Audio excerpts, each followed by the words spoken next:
Notre histoire n'est qu'une suite d'événements incroyables. Chacun de nous peut en changer le cours. La plus infime de nos décisions peut influencer l'avenir de l'humanité. Et connaître le passé, c'est anticiper l'avenir. Vous écoutez L'effet papillon, quand l'histoire bascule, Bouvines, la France en péril. 1152, Moyen-Âge. Aliénor d'Aquitaine, belle et jeune femme, jusqu'alors reine des Francs, épouse le roi des Anglais. 1199, en plein siège de Châteaufort, son fils, le roi Richard Cœur de Lion, est abattu d'un carreau d'arbalète. 15 ans plus tard, le frère de Richard, Jean Santerre, tente de faire abattre Philippe Auguste, roi des Francs, en pleine bataille. Ces trois événements, intimement liés, vont amener à l'émergence d'un des royaumes les plus puissants qu'ait connu l'Occident, le royaume de France. Aujourd'hui, la France, l'Angleterre et l'Allemagne sont des pays au territoire clairement défini, avec une identité forte, une langue et des coutumes spécifiques. Généralement, un Anglais parle anglais et vit en Angleterre. Il n'en a pas toujours été ainsi.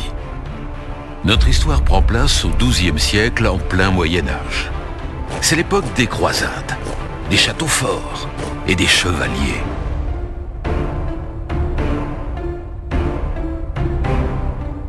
L'Europe a vécu des siècles sombres. Après la chute de l'Empire romain, les territoires se sont morcelés et sont devenus dangereux. La population s'est organisée face à la menace. Une partie d'entre elles s'est mise à cultiver les champs sous la protection des autres. Pour que règne l'ordre public dans ce contexte tourmenté, une nouvelle organisation s'est mise en place. Les paysans cultivent les terres de leurs seigneurs en échange d'une partie des récoltes. Ce seigneur est lui-même le vassal d'un seigneur plus puissant. Le suzerain, lui-même, vassal d'un suzerain encore plus puissant. De vassal en suzerain, on progresse ainsi jusqu'au roi, au sommet de la pyramide. C'est la naissance de la féodalité. Bienvenue dans la mémoire de l'humanité. Ici, nous pouvons contrôler le temps, analyser et comparer des milliards d'événements, les modifier pour réécrire l'histoire à l'infini. Imaginons à quoi ressemblerait notre démocratie actuelle si elle était remplacée par un système féodal. Les suzerains seraient chargés d'administrer les villes, les régions et les départements. Chaque ville aurait son propre service d'ordre et son administration locale. Elle pourrait prélever l'impôt. Chaque suzerain serait le supérieur d'un ou plusieurs vassaux qui feraient travailler une partie de la population pour eux. Une minorité de gens posséderait la majorité des biens. L'armée nationale n'existerait pas. Le vassal devrait aider financièrement son suzerain pour partir en guerre. Il devrait aussi le conseiller et veiller sur ses biens en son absence. La population ne pourrait pas choisir ses représentants car ils conserveraient précieusement le pouvoir d'une génération à l'autre, de père en fils. Pas d'élection, pas de consultation du peuple. Le droit de vote des citoyens n'existe pas dans un système féodal. Mais reprenons le cours des événements. La féodalité possède un maillage social fort et très imbriqué. Elle est difficile à détruire. Mais cela la rend très complexe et difficile à mouvoir. Par mécanisme d'alliance, un père peut être contraint d'affronter son propre fils sur un champ de bataille. L'époque qui nous intéresse est dominée par trois royaumes. Le royaume d'Angleterre, le Saint-Empire et le royaume des Francs. Il faut savoir que la France n'est alors qu'une mosaïque de comtés et de duchés plutôt qu'un véritable pays. Usant d'alliances et de mariages, les rois doivent sans cesse affirmer leur autorité sur l'échiquier féodal.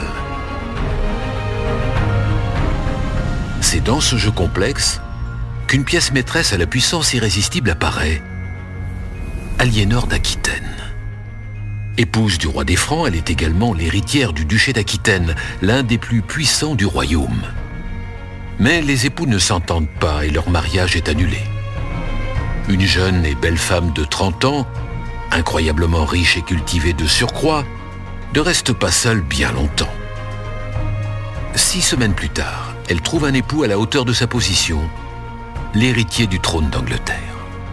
Par son remariage, Aliénor offre à l'Angleterre l'Aquitaine, soit le quart du territoire de la France. Roi des Anglais, duc de Normandie et comte d'Anjou, son mari devient donc de plus duc d'Aquitaine. Égal du roi de France, il est aussi son vassal. Plus riche et plus puissant que lui, il lui doit pourtant obéissance. Les rouages se grippent. Rien n'est jamais simple en politique médiévale. Au XIIe siècle, les notions d'anglais et de français sont très floues. Depuis son invasion en 1066 par Guillaume le Conquérant, duc de Normandie, l'Angleterre est dirigée par des rois normands parlant ancien français. Les nobles de chaque pays ont des fiefs dans l'autre. Les deux royaumes sont devenus cousins. Ils parlent tous la même langue, le français.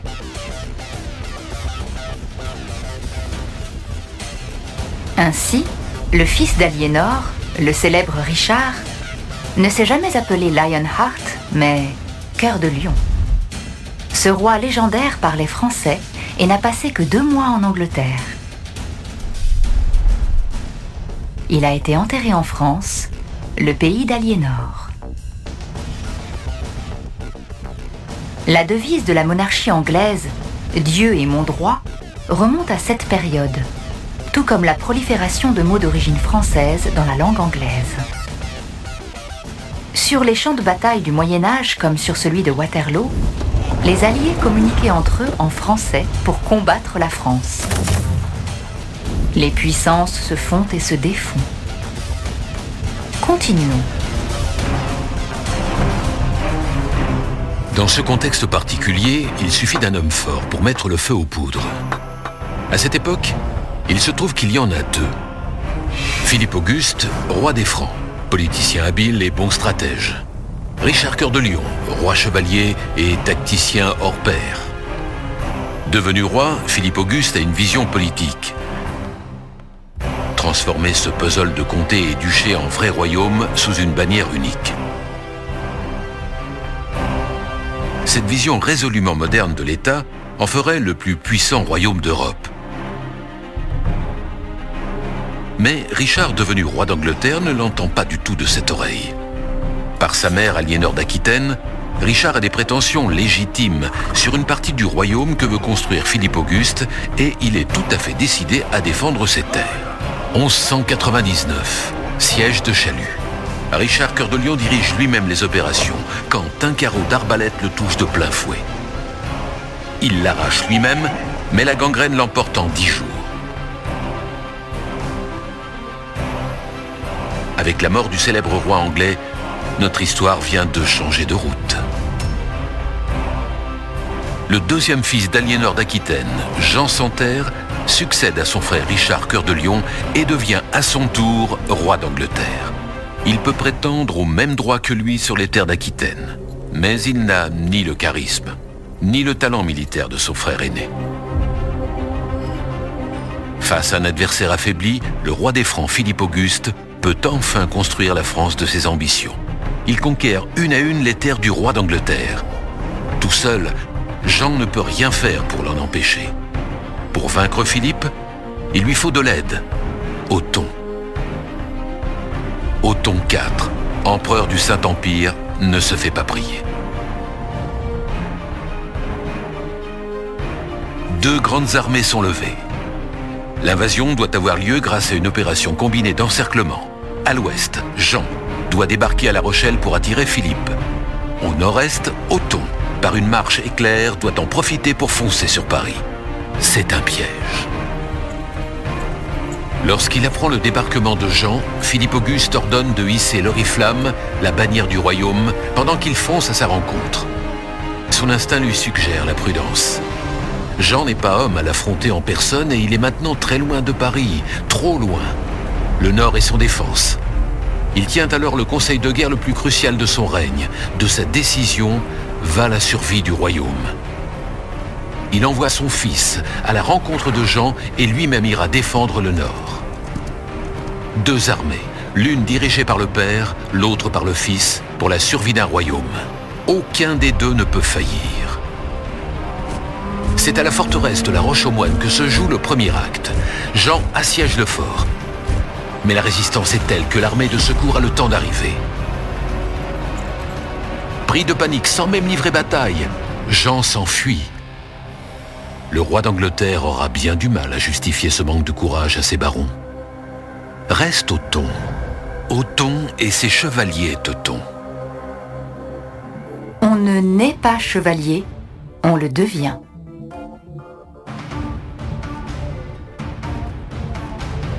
Doté d'une armure et d'un destrier, un chevalier est avant tout un guerrier, mais un guerrier ayant adopté un code de conduite. Une fois reconnu par un autre chevalier lors de la cérémonie de l'adoubement, il gagne le droit de porter sur lui son blason, signe de reconnaissance, et de se battre avec une épée, l'arme la plus noble. À l'inverse d'un soldat recevant une solde, ou d'un mercenaire se vendant au plus offrant, le chevalier prête allégeance à un suzerain et jure de défendre sa cause et son honneur. Combattants d'élite, ils sont le fer de lance des armées médiévales. Au cœur des combats, les hommes ont besoin de se forger des valeurs fédératrices, comme les samouraïs, les marines américains ou les grenadiers de la vieille garde napoléonienne. L'engagement dépasse le champ de bataille. Il est la vie et l'honneur des guerriers. Ces valeurs sont lentement tombées dans l'oubli. De nos jours, tous les moyens sont bons pour gagner une guerre, même les plus radicaux.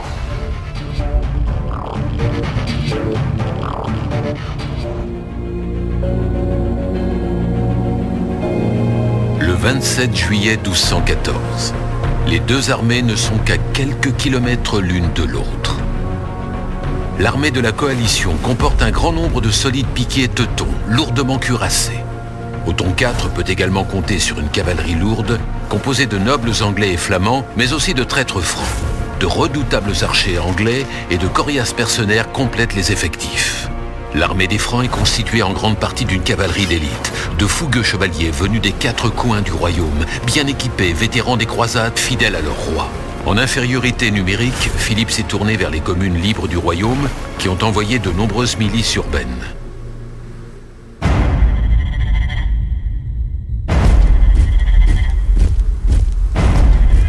Après plusieurs jours de manœuvre, Othon a pris en chasse l'armée des Francs. Confiant en sa stratégie, son objectif est de la rattraper et de la détruire. Tout à coup, l'armée de Philippe fait volte-face. Alors qu'il pensait anéantir une troupe en fuite, les Teutons trouvent devant eux une armée de chevaliers en ordre de bataille. Au centre, Philippe Auguste, l'ennemi absolu. C'est pour aujourd'hui, et c'est pour maintenant. Il est midi, la chaleur est écrasante. Quelqu'un crie « Mort aux Français !» La bataille commence. Au centre, le rouleau compresseur teuton, les terribles piquets lourds, avancent droit sur le roi des Francs. Ils ont pour mission de démolir les rangs français et de tuer le roi le plus rapidement possible. Les Francs peinent à contenir le mastodonte teuton. Les milices urbaines n'encaissent pas le choc. Sur le flanc gauche teuton, les nobles flamands se battent férocement au corps à corps lorsque soudain, par-delà le fracas des armes, retentit le son terrifiant des trompes de guerre. Le fer de lance de la chevalerie française charge furieusement le cœur des troupes ennemies. C'est le choc. La cavalerie lourde emporte tout. Désorganisés, les Flamands ne peuvent rien contre les chevaliers francs qui traversent leurs rangs de part en part, tournoient et les prennent à revers. Toute l'aile gauche teutonne ne tarde pas à s'effondrer. À l'ouest, l'inverse est sur le point de se produire. Les Francs sont à 2 doigts de fléchir. C'est alors que l'évêque de Beauvais se jette de tout son poids dans la mêlée, se taille un chemin jusqu'au chef anglais et, d'un coup spectaculaire de sa masse d'armes, fait voler son aume en éclats. Les Anglais, pris de panique, s'enfuient. Les flancs sauvés, la situation paraît pencher du côté des Francs. Mais au centre, les fantassins teutons sont presque au contact du roi Philippe. Ces 3000 redoutables soldats d'élite ont reçu un seul mot d'ordre, tuer le roi, coûte que coûte.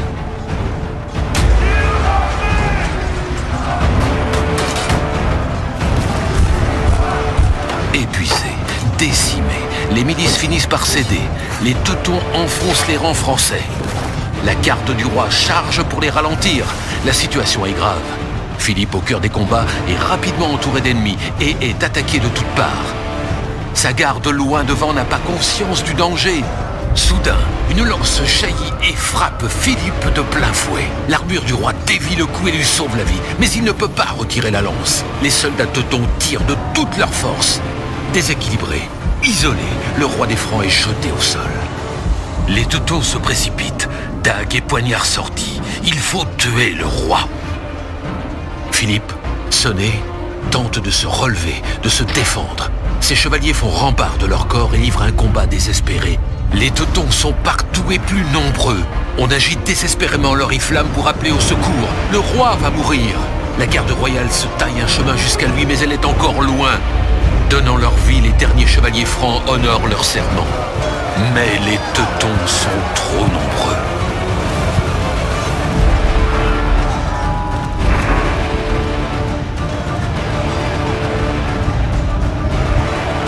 Les masses d'armes fracassent les boucliers. Les épées percent les armures. Arrivée juste à temps, la garde royale furieuse massacre les Teutons et remet le roi en selle. Philippe Auguste est sauf. Il devrait se mettre à l'abri, fuir loin des combats maintenant. Mais c'est un chevalier, un roi. Son honneur lui ordonne de rester et de faire face. L'armée est remise en ordre, les épées jaillissent, les boucliers se lèvent. Les chevaliers francs, ivres de vengeance, chargent l'empereur Othon. En face, on ne peut que se préparer et attendre. Les rangs teutons volent en éclats. Les chevaliers foncent sur Othon. Entouré d'une meute de chiens enragés, il se retrouve à son tour en danger de mort. Sauvant sa vie, il s'enfuit. Les Francs forcenés le poursuivent. À leur tour, les chevaliers teutons s'interposent. L'empereur Othon est sauvé in extremis.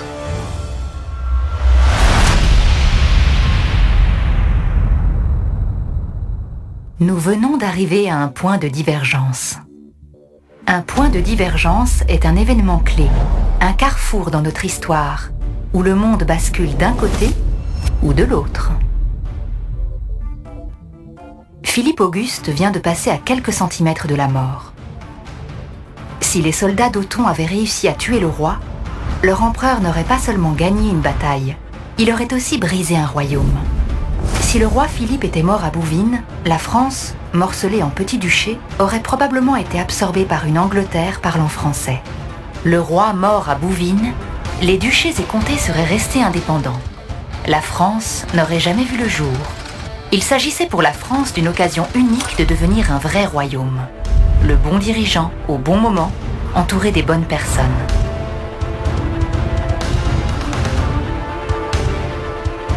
Une brèche s'est ouverte, Philippe Auguste a su s'y engouffrer et se battre avec courage.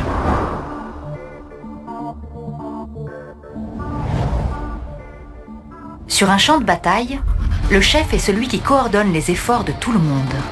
Il est le repère, la clé de voûte. Un roi, chef de l'armée mais aussi du pays, ne peut pas mourir ou fuir le combat sans laisser ses hommes livrés à eux-mêmes et démoralisés.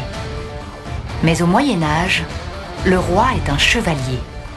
S'il veut être chef, il doit se battre et être le premier à le faire. Lorsqu'il décide d'une guerre, il sait qu'il peut y mourir, ainsi que ses fils. Cela fait bien longtemps que ce n'est plus le cas. Durant les batailles napoléoniennes, par exemple, les maréchaux de l'Empire se battent encore à la tête de leurs hommes. Mais Napoléon, lui, reste en arrière. À Verdun, en 1916, 700 000 morts, 80% causés par l'artillerie. Les généraux ne sont plus sur le front. Seconde Guerre mondiale, Stalingrad.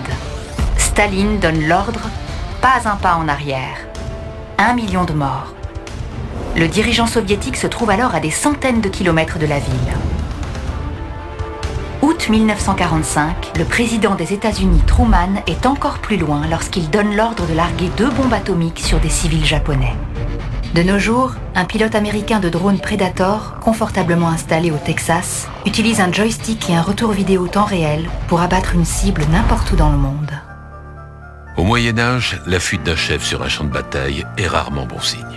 Les troupes teutones, démoralisées, abandonnent le combat les unes après les autres. La victoire de Philippe Auguste est totale. Les 2 armées coalisées sont vaincues. Au cœur du combat, le roi a prouvé sa valeur. Au fait de sa gloire, et libéré de ses ennemis, il a les moyens d'imposer sa vision à ses vassaux. La France deviendra progressivement plus importante dans les cœurs de ses habitants que leur propre duché et comté. Dans les champs de Bouvines, ce jour-là, le roi des Francs devient roi de France. À partir de ce moment, le pouvoir des seigneurs déclinera au profit du pouvoir central. Mais l'Angleterre n'a pas dit son dernier mot. En devenant reine de ce pays, Aliénor d'Aquitaine a donné à son fils Jean et à toute sa descendance des prétentions légitimes sur les terres conquises par Philippe. Rejetés hors de France, les Anglais se rassembleront autour d'une idée fédératrice. Ils sont anglais et se mettront progressivement à parler l'anglais. La rivalité entre les 2 pays débouchera sur la terrible guerre de 100 ans. Mais ceci est une autre histoire. Qui sommes-nous? Est-on anglais parce qu'on parle anglais? Richard Cœur de Lion, roi d'Angleterre, parlait français. Est-on allemand parce qu'on est en Allemagne? Hitler, chancelier allemand, est né en Autriche. Qu'est-ce qu'une nation? Jusqu'au Moyen-Âge, ce concept n'a pas de sens. L'Angleterre, par exemple, n'existe pas. Il s'agit juste du territoire dans lequel vit le peuple anglais. On parle du royaume des Anglais et non du royaume d'Angleterre. Qu'est-ce qu'un Français? Au départ, un Celte. Romanisé, il devient un Gallo-romain et se met à parler latin. Puis viennent les Francs, mais aussi les Burgondes, les Visigoths et autres peuples germaniques, qui, en s'installant sur le territoire de la France actuelle, apportent leur sang et leur culture. De ce mélange naît la France et une langue nouvelle. Le français d'aujourd'hui est l'étranger d'hier.